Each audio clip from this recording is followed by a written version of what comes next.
முதல்வர் என்ன சொல்கிறாருன்னா, யார் தோற்று போனாலும் உங்கள் மேலே தான் நடவடிக்கைன்றார். அப்போது உழைப்பும் திமுக மாவட்ட செயலர் தான் போடணும். அந்த பிரச்சாரம் செலவு எல்லாத்தையுமே திமுக கட்சிக்காரங்களும் தான் ஏற்றுக்கணும். வெற்றி பாதிப்பு ரெண்டுமே திமுக தான் பாதிப்பு. இப்போ கூட்டணி கட்சிகளுக்கு எதுவுமே இல்லையா அப்படின்னு. இப்போ உதாரணத்துக்கு இப்போ திருத்துறைப்பூண்டி, கீழ்வேலூர், நாகப்பட்டினத்தில் கம்யூனிஸ்ட் இறங்கி வேலை செய்யலைன்னா திமுக அவுட்டு. கூட்டணியிலே இருக்கிறோம், ஆனால் எங்களை வந்து நீங்கள் ரொம்ப மோசமாக நடத்துகிறீங்க. இப்போ திருப்பூர் எங்களை வந்து நீங்கள் சரியாக நடத்தலை. கோயம்புத்தூரில் ஒரு சில இடத்துல வந்து எங்களுக்கு கம்யூனிஸ்ட்டுக்கு சிபிஎம்முக்கும் சிபிஐக்கும் வாக்கு வங்கி இருக்கிற இடமா எடுத்து பேசுகிறோம். கம்யூனிஸ்ட்காரர்கள் சரியாக வேலை செய்யலை, லூஸ் விட்றாங்கன்னா என்ன ஆகும்? திமுகவோட வெற்றியும் பாதிக்கப்படும். அப்போ அதுக்கும் வந்து திமுக மாவட்ட செயலர் தான் பொறுப்பேற்கணும்.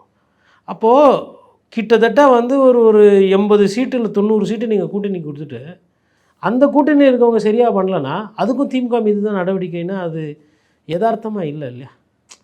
உங்கள் கட்சி மாவட்ட செயலர்கள் அங்கே இருப்பாங்க. பட் இப்போ ஒரு வேட்பாளர் போடுறாரு, மதிமுகவில் வராரு, அவர் உதயசூரியன் நிற்கிறாரு, அதனால் ஓகே சின்னம். இப்போ அவர் வந்து ஒத்துழைப்பு சரியாக கொடுக்கல. அங்கே இருக்கிற மாவட்ட செயலர் நான் நிற்கணும்னு நினச்சி ஆசைப்பட்டேன், இல்லை நான் ஆசைப்பட்டேன், அந்த சீட்டு கொடுத்துட்டாங்க. அவங்களுக்குள்ளே அங்கே தொகுதியில் ஒத்துழைப்பு இல்லைன்னா அது என்ன பண்ண முடியும்? நீங்கள் இந்த மாதிரி அறிக்கை விடலாம், என்ன நடக்குமோ அதான் நடக்கும். இவர் சொன்னதும் நடக்கும். ஒருவேளை அவங்க சரியாக வேலை பார்க்குறேன்னா பதவி போகும். இல்லை எம்எல்ஏ சீட்டே இல்லை, பதவி வச்சு நான் என்ன பண்ணுறது? இந்த பதவி வச்சு தான் எம்எல்ஏ. இப்போ நான் எதுக்கு ஒரு ஒன்றிய செயலராகவோ இல்லை ஊர் இது தலைவராகவோ இல்லை நகராட்சி தலைவராக இருக்கிறேன்? எங்கள் ஊரில் என்னை எம்எல்ஏ ஆகணும். ஆனால் ஒன்றா வருவாங்க, கைக்கு ஓட்டு கேட்கணும்.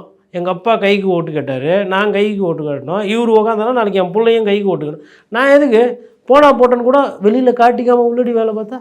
சார், அடிப்படையில் எல்லாருமே அரசியல்வாதி தான்.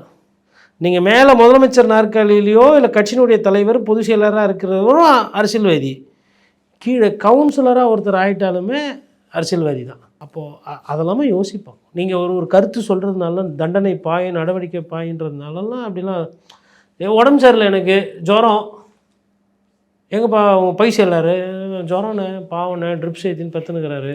தேர்தல் நேரத்தில் 20 நாள் ட்ரிப்ஸ் ஏற்றின்னு பத்து இருந்தால் முடிஞ்சு போச்சா? என்ன பண்ண முடியும்? அதுக்கு நடவடிக்கை எடுப்பீங்களா? சீட்டு கேட்டால் கிடைக்கல, நான் வீட்டில் படுத்துனுக்கிறேன், என்ன பண்ண முடியும்?